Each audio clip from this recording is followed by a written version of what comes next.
ভাত দেয় না, খুব কষ্ট করে খাই।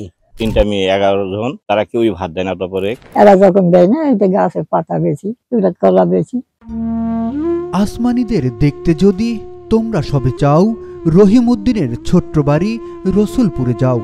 বাড়িতে নয় পাখির বাসা, ভেন্না পাতার ছানি, একটুখানি বৃষ্টিতেই গড়িয়ে পড়ে পানি।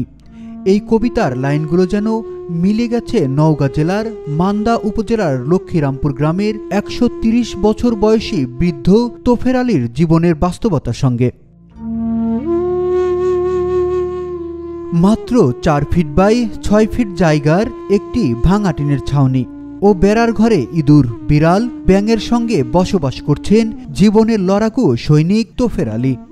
দেখো ছেলে, আমি তো বলেছি আমার কোনো দরকার নাই, তোরা যদি মাসে 500 টাকা দিস, তার জন্য আমার লাগবে না। সরকার থেকে 150 টাকা আসে, 250 টাকা দেয় বসতে ওই মাসে, ওগুলা দিয়ে কোনো হালে চলি।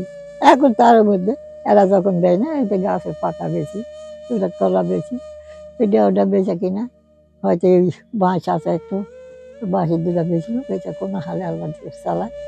যুবক বয়সে স্ত্রী ও সন্তানদের সুখের জন্য দিনরাত কঠোর পরিশ্রম করেছেন তিনি।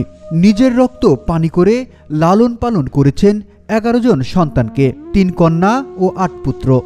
কিন্তু আজ সেই সন্তানদের কেউই তার পাশে নেই। 3টা মেয়ে 11 জন, তারা কেউই ভাত দেয় না। তারপরে মনে করেন যে যদি ভাত দিত, কোনো ছেলে বা কোনো ইয়ারা ভাত দিত, তাহলে কিন্তু চলতে পারতো, কিন্তু খুবই কষ্টের মাঝে থাকে। বৃদ্ধ বয়সে এসে একটি পরিপূর্ণ আহার ও একটু শোয়ার জায়গার নিশ্চয়তা দিতে পারেনি তার সন্তানরা। ভাইরাও কেউ আগায় না, আমি যেটুক পারি ওইটুকুই দিই, ওরাও কেউ আগায় না। বোনেরা তো আসে, যখন মাসে সপ্তাহে 1-2 বার আসে, আসলে যা পারে দিয়ে যায়। তোফের আলী অভিযোগ করেছেন তার ছেলেদের বিরুদ্ধে।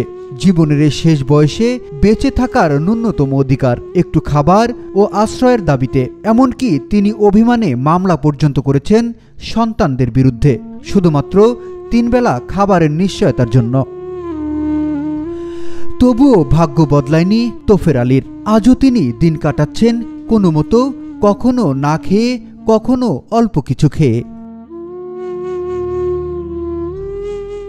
একসময় এই মানুষটি তার সন্তানদের মুখে হাসি ফোটাতে নিজের সমস্ত সুখ বিসর্জন দিয়ে কঠোর পরিশ্রম করতেন।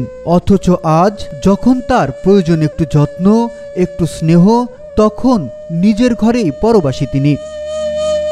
বয়সের শেষ প্রান্তে এসে তোফের আলীর দিনগুলো এখন শুধুই কষ্ট, নিঃসঙ্গতা ও অবহেলার করুণ প্রতিচ্ছবি।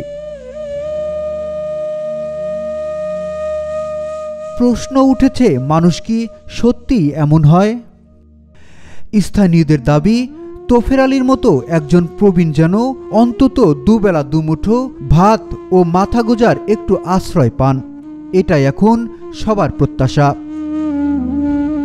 বিপ্লব সরকার, এশিয়ান টেলিভিশন।